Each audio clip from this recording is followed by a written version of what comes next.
మారిన ప్రతిసారి సార్ తెలుగు రాష్ట్రాల్లో డ్రగ్స్ మహమ్మారి దీనికి సంబంధించి విస్తృతంగా ఎంతమంది ఏ రకంగా దాని జనాల్లోకి తీసుకువెళ్ళిన ఒక అవేర్నెస్ క్రియేట్ చేసినా అది ఏమీ తగ్గలేని పరిస్థితి. దీనికి సంబంధించి చిరంజీవి గారు కూడా దీనికి ప్రచారం మొదలు పెడుతున్నారు.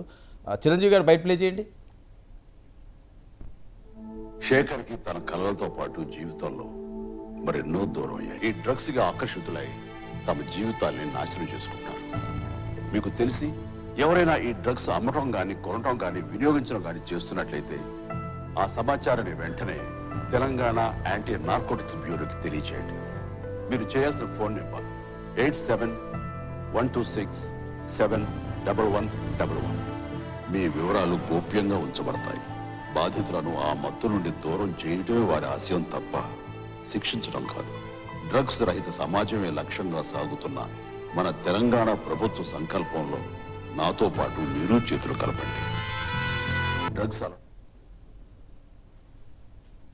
రైట్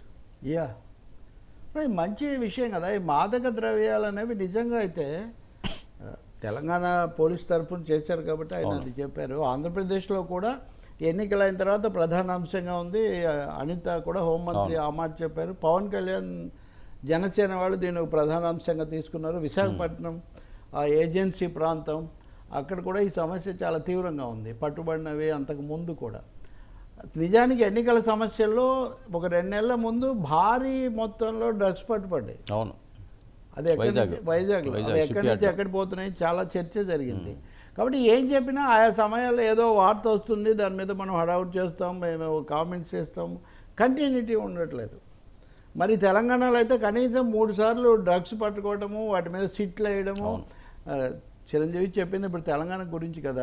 ఎప్పుడు చివరకు ఆ సినిమా తారలు ఎవరో వాళ్ళ మీద అని వాళ్ళను విచారించడం, వాళ్ళు ఇలా చెప్పారు. మన మీడియా అంతా ఫోకస్ అలా మన బెంగళూరులో తెలుగు వాళ్ళు మొన్న ఆమె ఈరోజు ఉదయం తిరుపతిలో కూడా కనిపించారు దర్శనం చేసుకొని. అందుకనే ఇది ఒక పై విషయం కాదు. మూడవది దీనికి ఎక్కువగా విక్టిమ్స్ అవుతుంది యూత్. మీరు చూడండి, చాలా రోడ్స్ చూస్తారు అన్ని రాష్ట్రాల్లో కూడా, ప్రధాన నగరాల్లో. ఆ రోడ్స్లో లైట్లు వేస్తారు, అంతలో లైట్లు పగల కొట్టేస్తారు. కొన్ని కూడలు ఉంటాయి, కొన్ని సందేహాస్పద ప్రాంతాలు ఉంటాయి. అక్కడ వాళ్ళని చూస్తుంటే భయం వేస్తుంటుంది. మనకు లిఫ్ట్లోనో లేకపోతే ఎక్కడో ట్రాఫిక్లోనో ఎక్కడ తగిలితే వాళ్ళు అసలు ఏమీ స్పృహలో ఉండరు. ఇప్పుడు తాగుబోతులు అన్న పూర్వం మద్యపానం చేసిన వాళ్ళు తూలుతూనో అడుతూనో ఒక విధంగా పడిపోవటాలు ఏదో జరుగుతుంది. వీళ్ళు ఇంకో విధంగా ఉంటారు, పైగా చిన్నవాళ్ళు. అవును, పైగా వీళ్ళ కల్చర్తో సంబంధం లేదు. సో తప్పకుండా బడా బాబులు చాలామంది వీటి వెనక అలాగే కంటిన్యూ అవుతున్నారు. అలాగే వీటి కోసం రింగ్స్ ఏర్పడుతున్నాయి. ఒకసారి నాతో అప్పుడున్న పోలీస్ కమిషనర్ అన్నారు యాక్చువల్ వేదిక మీద ఏమని, ఒక యాక్టర్ తాలూకు వాళ్ళని పట్టుకున్నారు ఆ రోజు. కొద్దిలో తప్పిపోయారు, లేకపోతే అసలు అతన్నే పట్టుకునేవాడిని అని.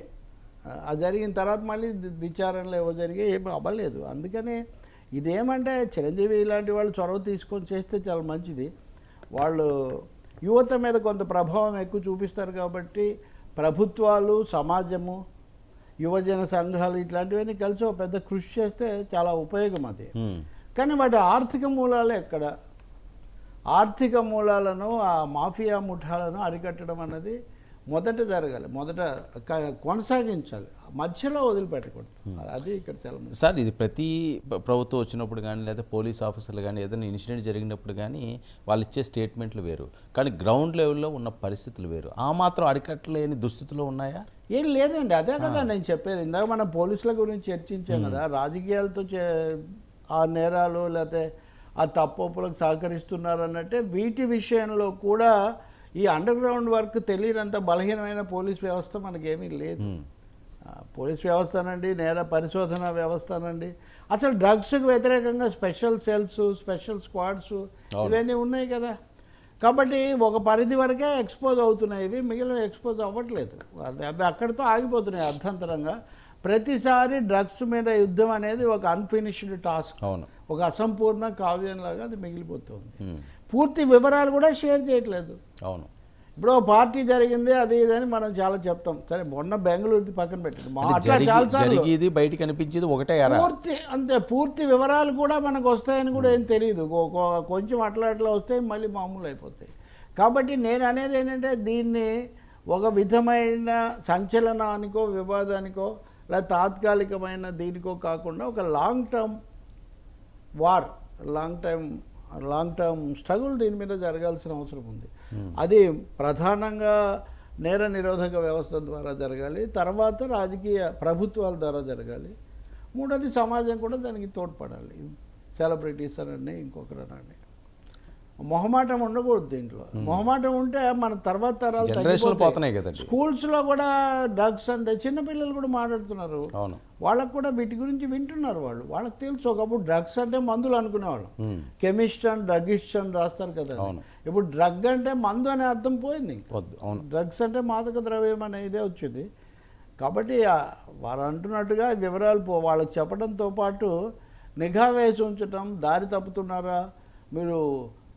అనగనగా ఒకరోజు సినిమా చూస్తారు కదా, ఆ అమ్మాయి చార్మి అసలు ఏం జరుగుతుందో మీరు దర్శకుడు తను చాలా గణవరాజు అనుకుంటా, ఎంత టాలెంటెడ్గా అతను మత్తు మందులో ఒక విధంగా మూఢత్వంలో ఉన్న మత్తు, ఈ మత్తు రెండింటిని కూడా కలిపి చూపించాడు. వాళ్ళు దానికి లోనే ఎలా చేస్తుంటారో దాన్ని కాపాడుకోవాల్సిన అవసరం చాలా ఉంది. చిరంజీవి లాంటి వాళ్ళు చొరవ తీసుకోవడం మంచిదే. ఓకే, తెలంగాణలో చిరంజీవి గారు